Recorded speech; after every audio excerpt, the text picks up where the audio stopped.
Maneno ya Bwana yanasema hivi katika Ufunuo wa Yohana 20 kuanzia mstari wa 11 hata ule mstari wa 12. Kisha nikaona kiti cha enzi kikubwa cheupe, na yeye anayeketi juu yake, ambaye nchi na mbingu zikakimbia uso wake, na mahali pao hapakuonekana. Nikawaona wafu wakubwa kwa wadogo wamesimama mbele ya hicho kiti cha enzi, na vitabu vikafunguliwa, na kitabu kingine kikafunguliwa ambacho ni cha uzima, na hao wafu wakahukumiwa katika mambo hayo yaliyoandikwa katika vile vitabu sawa sawa na matendo yao. Bwana Yesu asifiwe. Haleluya. Mahali hapa tunaanza kuona namna ambavyo hatima ya mwanadamu imewekwa katika vitabu. Hatima ya kila mwanadamu aliye chini ya uso wa dunia imewekwa katika hivi vitabu. Bwana Yesu asifiwe.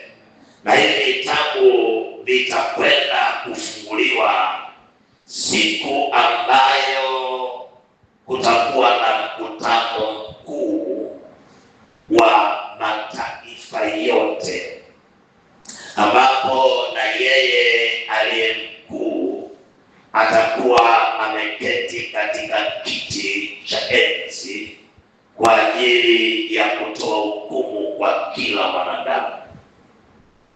Na Biblia inaweka wazi kwamba vitabu vikafunguliwa. Ina maana vitabu hivi vilikuwa ni vingi, na kisha kitabu kingine kimoja kikafunguliwa. Kulikuwa na vitabu vingi vikafunguliwa, halafu baada ya hivi vitabu vingi kufunguliwa, kikafunguliwa kitabu kimoja kingine. Bwana Yesu asifiwe. Ina maana hichi kitabu kingine kimoja ni tofauti sana na vile vitabu vingine vingi. Bwana Yesu asifiwe. Haleluya. Na anasema hiki kitabu kingine kilipofunguliwa, ambacho hiki ni kitabu cha uzima. Kwa hiyo hiki kitabu kimoja ni kitabu cha uzima. Bwana Yesu asifiwe. Haleluya. Na akasema wafu wakahukumiwa katika mambo hayo yaliyoandikwa katika vile vitabu. Kwa hiyo mambo ya watu au wafu au wale watakaokutana na Yesu kwenye mkutano mkuu kabisa wa mataifa yote, haleluya, watahukumiwa sawa sawa na mambo yote yaliyoandikwa katika hivyo vitabu.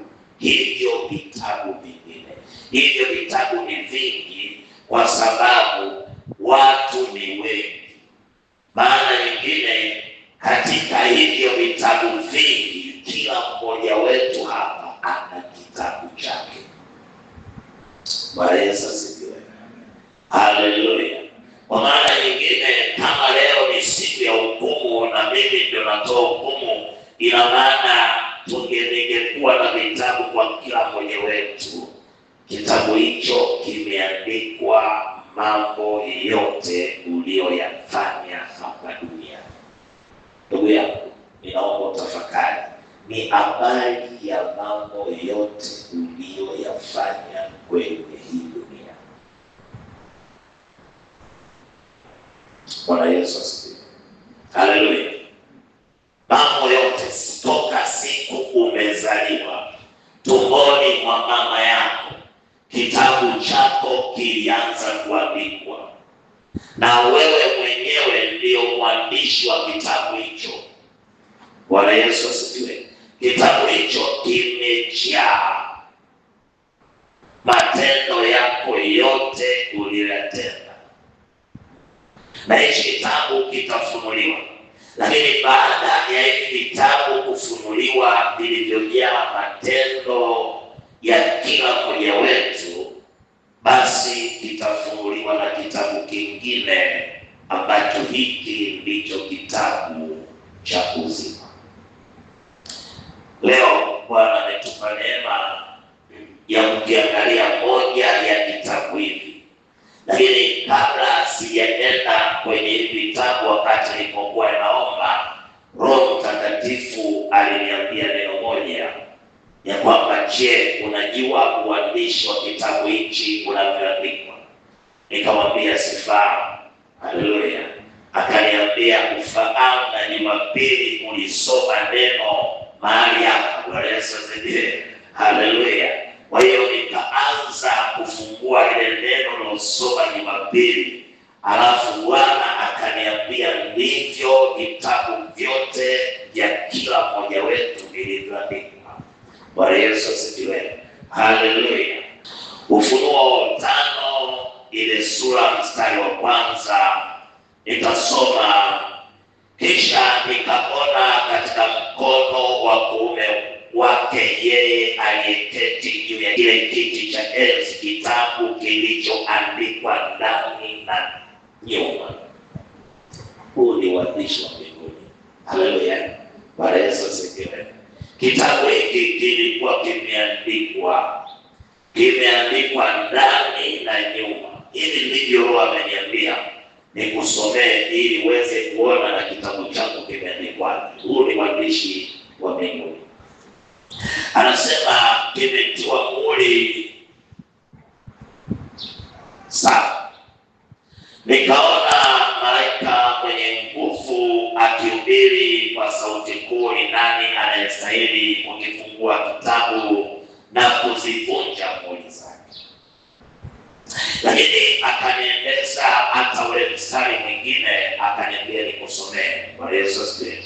Kisoma katika Ufunuo 6 ule mstari wa 3. Nitaenda na ule mstari hadi wa 5. Bwana Yesu asifiwe. Na alipofungua muhuri ya pili, nikamsikia yule mwenye uhai wa pili akisema, njoo. Akatoka farasi mwingine mwekundu sana, na yeye aliyempanda alipewa kuiondoa amani katika nchi, ili watu wauane, naye akapewa upanga mkubwa. Na alipofungua muhuri wa 3, nikamsikia yule wa 3 mwenye uhai akisema, njoo. Nikaona na tazama farasi mweusi, na yeye aliyempanda ana mishale mikononi mwake. Nikasikia kama sauti katikati ya hao wenye uhai wanne akisema, kibaba cha ngano kwa nusu rupia, na vibaba 3 kwa shayiri kwa nusu rupia, wala usiathuru mafuta wala divai. Na nilipoifungua muhuri ya 4, nikasikia sauti ya yule mwenye uhai wa 4 akisema, njoo.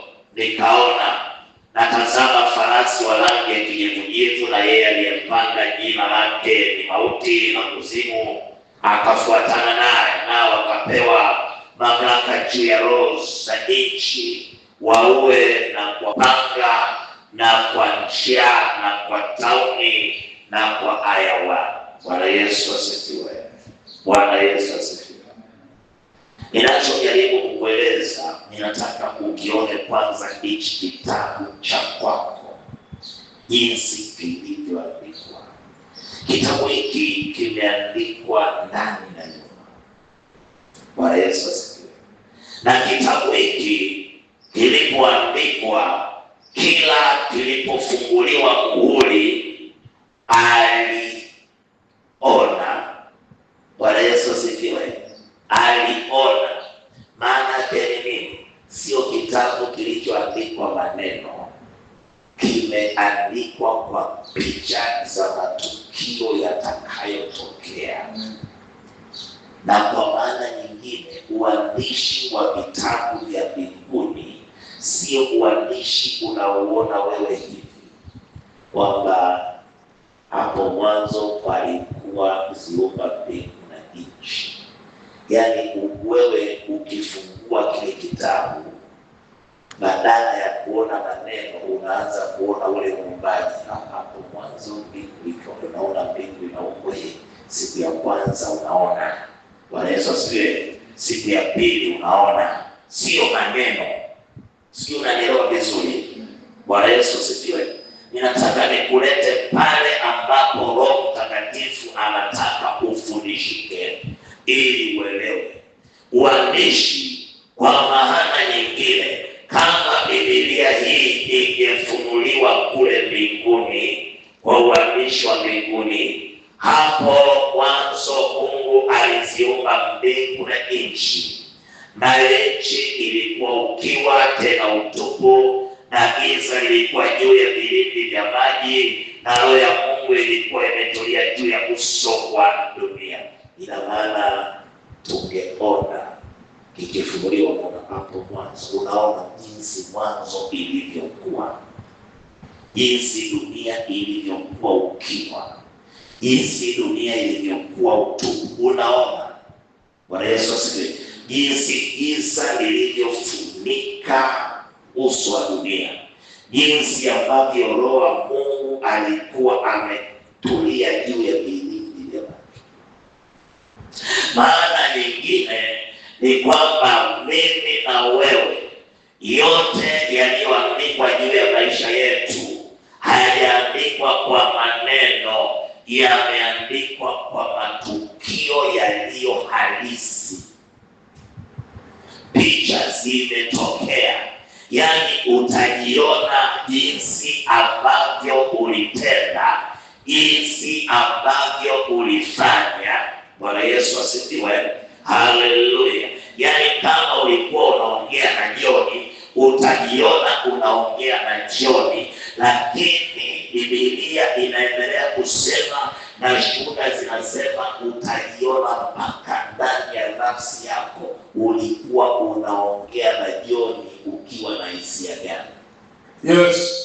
Kama unaongea na Joni huko ndani unamchukia Joni, utajiona, maana utahukumiwa mpaka hisia zako. Ninazungumza vizuri na wewe. Bwana Yesu asifiwe. Haleluya. Bwana Yesu asifiwe. Kwa hiyo kile kitabu kilichoandikwa habari zako kimechukuliwa picha zile halisi, tena zile picha ziko bado hai. Nikisema picha hai ni kwamba utakapoziona zile hisia zote ulizokuwa nazo wakati unafanya lile tukio, zote zitaonekana na utajielewa kwamba ulifanya tendo hilo, lakini ndani ya moyo wako ulikuwa na hisia gani. Bwana Yesu asifiwe. Bwana Yesu asifiwe. Kama ulikuwa umekwenda kwa mtu mmoja kumsalimia, basi utaonekana umeenda kumsalimia mtu huyo, maana ndivyo ilivyoandikwa na uandishi wa mbinguni. Lakini si tu ulikwenda kumsalimia, lakini ulikuwa kuna wazanini na ulikuwa katika hisia gani wakati unaenda kumsalimia, navyo itaonekana. Bwana Yesu asifiwe. Bwana Yesu asifiwe. Yaani utaonekana unaenda Kifuru, kanisa takatifu la Yehova. Utaonekana umetoka nyumbani, umepanda daladala, alafu konda alivyokuozi, utaonekana ndani yako jinsi ulivyochafuka. Bwana Yesu asifiwe. Alafu atakuonyesha jinsi zile hasira zilizotokana na makwazo, yaani zile hisia za hasira, si wewe unazihisi, lakini utaziona jinsi ambavyo zilikuwa ndani yako. Bwana Yesu asifiwe. Unashuka unaenda kanisani, unaingia mpaka kanisani, unafika unakuta wamekwisha anzisha maombi ya toba, wamemaliza na wewe umeketi. Bwana Yesu asifiwe. asifiwe, lakini bado uko na konda umemkamata. Bwana Yesu asifiwe. Hasira, hisia. Na ndio maana hiki ni kitabu ambacho hakijafuta chochote kukuhusu wewe. Chochote. Bwana Yesu asifiwe. Chochote unachokitenda, tendo lile pamoja na hisia na mawazo na fikra zilizo nyuma ya tendo lile, zote zitaonekana wazi, na wewe utajisikia hivyo kwamba kumbe tendo hili nilikuwa nalitenda nikiwa katika hali ya upendo. Tendo hili nilitenda nikiwa katika hali ya hisia la hasira, nilikuwa katika hali ya chuki. Vyote vitaonekana wazi. Bwana Yesu asifiwe. Haleluya. Huo ndio uandishi wa kitabu kile na vitabu vyote vinavyoandikwa mbinguni. Na ndio maana anasema katika kile kitabu ambacho Bwana ametupa rejea, ili tuweze kuona jinsi gani uandishi wa mbinguni. Anasema alikiona kitabu. Kile kitabu kilikuwa kimeandikwa ndani na nyuma, nacho kimepigwa mihuri 7. Alipofungua muhuri wa kwanza ili asome yaliyoandikwa, akaona. Yes. Bwana Yesu asifiwe. Akusoma akaona farasi ametoka, mara akaona hivi. Kila muhuri alikuwa anaona. Hakuna sehemu alikwambia kwamba akasoma imeandikwa. Bwana Yesu asifiwe. Bwana Yesu asifiwe. Na ukisoma utaendelea kuona jinsi ambavyo, Bwana Yesu asifiwe, jinsi ambavyo kwenye mihuri mingine inaonyesha ya kwamba alipofungua muhuri wakatoka nzige kutoka pinge, kutoka kule kuzimu na moshi mkubwa. Na wale walikuwa na nguvu, na nguvu yao ilikuwa kwenye mikia, walikuwa kama farasi. Bwana Yesu asifiwe. Anaona, sio imeandikwa, anaona. Lakini mwanzo anatuambia imeandikwa ndani na nyuma. Lakini inapofunguliwa anaona. Bwana Yesu asifiwe. Anaona matukio yanapita mbele zake, ya kwamba inge wale wanatoka wako kama farasi na nguvu yao iko kwenye mikia. Malaika mmoja anamuona, anapiga, anamwambia msizuru majani, wale watu wa Mungu waliwekwa mihuri. Anaona, na baada ya hapo wale inge wanapewa nguvu juu ya watu wote wasio na mihuri. Anaona jinsi ambavyo wale inge wanaenda, na anaona jinsi wanadamu wanapokimbia. Anawaona jinsi wanadamu wanavyokimbilia milima, wakiomba milima iwaangukie, lakini anaona, lakini imeandikwa. Bwana Yesu asifiwe. Ninachotamani nikwambie, kila unachokifanya katika maisha yako, Bwana Yesu asifiwe, kimekwisha rekodiwa kwenye kitabu chako. Hisia ulizo nazo, unaongea na mchungaji unaongea na Mkristo. Yaani pale unapoongea mpaka unavyomwaza mwenzako, unamchukuliaje? Bwana Yesu asifiwe. Hisia zako zote zinatokea zikiwa wazi. Hakuna mbele za Mungu chochote kilichojificha. Bwana Yesu asifiwe. Aliona, ukisoma kwenye hichi kitabu ukaona jinsi kilivyoandikwa, utaona mpaka anaona jinsi wanadamu walivyokuwa. Kuna mahali anasema jinsi wanadamu walivyokuwa na hasira, yaani mpaka anaiona na hasira ya wanadamu. Anasema mahali pengine hawakuzitumia dhambi zao, jinsi ambavyo mioyo yao imejaa kutokuwa na toba ya kweli. Kwa maana nyingine, hata leo ulipoingia katika toba, Bwana Yesu asifiwe, yaani unapoonekana picha yako imepigwa na kitabu chako kimeandikwa tayari, inaonekana namna unavyotubu na ndani yako ni namna gani unamaanisha. Bwana Yesu asifiwe. Unamaanisha kuziacha dhambi, lakini kuna wengine wanasema Bwana, hii Bwana mimi namchukua baki, ni Bwana mimi siwezi kuendelea kwake. Inaonekana mbele. Bwana Yesu asifiwe. Maana hivyo ndivyo uandishi wa vitabu hivi ulivyo. Anasema katika Ufunuo ile 14 mstari ule wa 13, nikasikia sauti kutoka mbinguni ikisema, andika, heri wafu wafao katika Bwana tangu sasa, na asema Roho, wapate kupumzika baada ya tabu zao, kwa kuwa matendo yao yanafuatana nao. Bwana Yesu asifiwe. Matendo yako.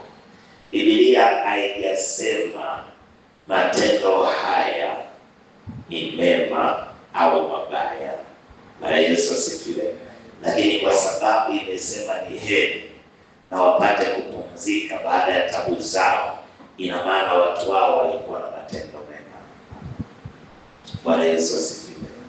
Matendo yako mema yote yameandikwa, lakini utayaona kwamba ulitoka ukafanya hiki, ulitoka na Bwana akiangalia ndani yako anaona ulikuwa na amani, ulikuwa na upendo, ulikuwa na mtu pole, ulikuwa ni mtu wa kiasi, ulikuwa ni mtu wa msamaha.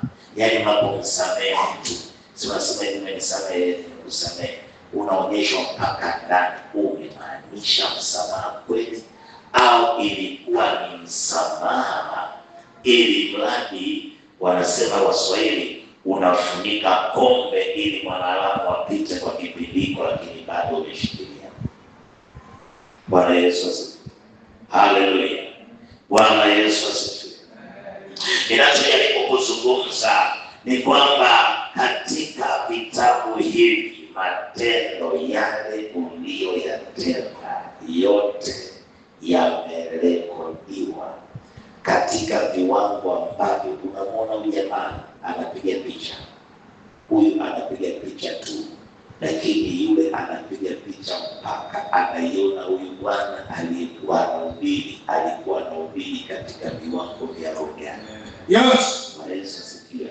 Alikuwa anahubiri ili amalize muda aondoke, alikuwa anahubiri ili amaanishe, alikuwa anahubiri, yani vyote. Picha ambayo huyu hawezi kuipiga, lakini nayo imeandikwa. Sio tu mchungaji alikuwa anahubiri. Bwana Yesu asifiwe. Haleluya. Alikuwa anahubiri, anawaza nini na moyoni alikuwa katika kiwango gani cha hisia na roho.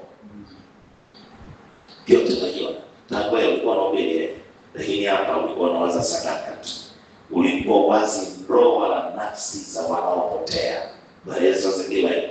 Haleluya. Itaonyeshwa.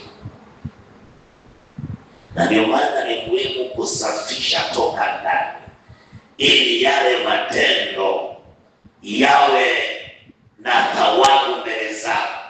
Kile kitu cha ndani ndicho kinachozaa matendo.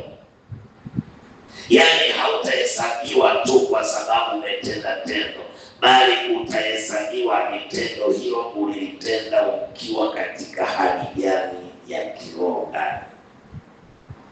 Bwana Yesu asifiwe. Bahati mbaya kule mbinguni hatuendi na pesa na mali, hatuendi na vyeo na elimu tulizonazo hapa duniani, hatuendi na chochote, bali tunakwenda na matendo. Bwana Yesu asifiwe. Haleluya. Ni kitu ambacho kuanzia leo uwe makini juu ya matendo unayoyatenda. Lazima wewe mwenyewe, Bwana Yesu asifiwe, uwe na uwezo wa kufanya assessment, uwe na uwezo wa kufanya ukaguzi. Mimi nimefika katika kiwango ambacho nikiona jambo fulani ninalitenda, lakini ndani yangu nina unafiki, sitendi. Bwana Yesu asifiwe.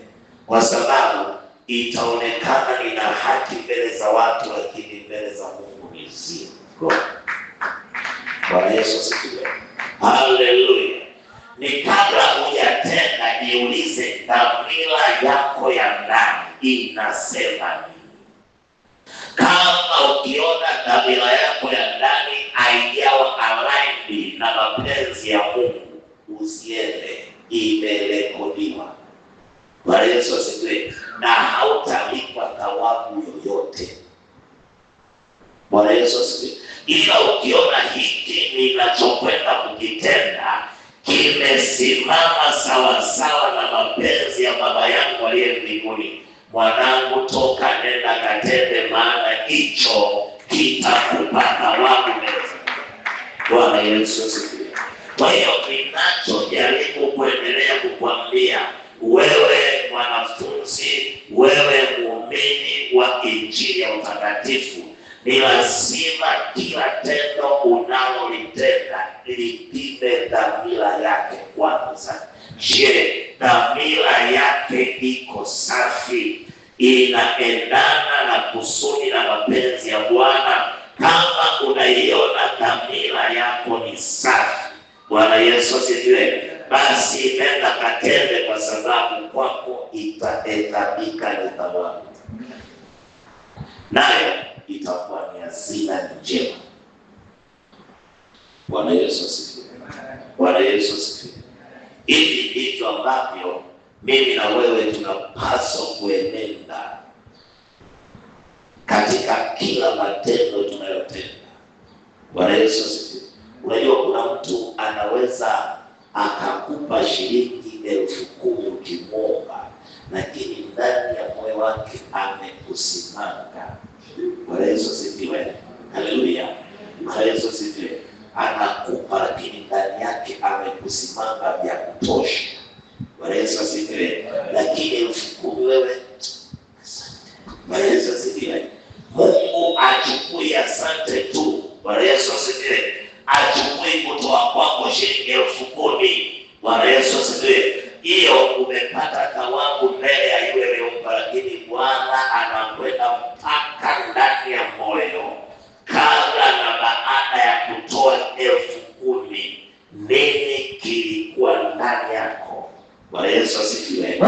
Dhamira gani ilitawala wakati unatoa shilingi 10,000 kumsaidia huyo aliyeomba? Nayo itahesabika ili kulikagua lile tendo lilikuwa ni jema au halikuwa jema.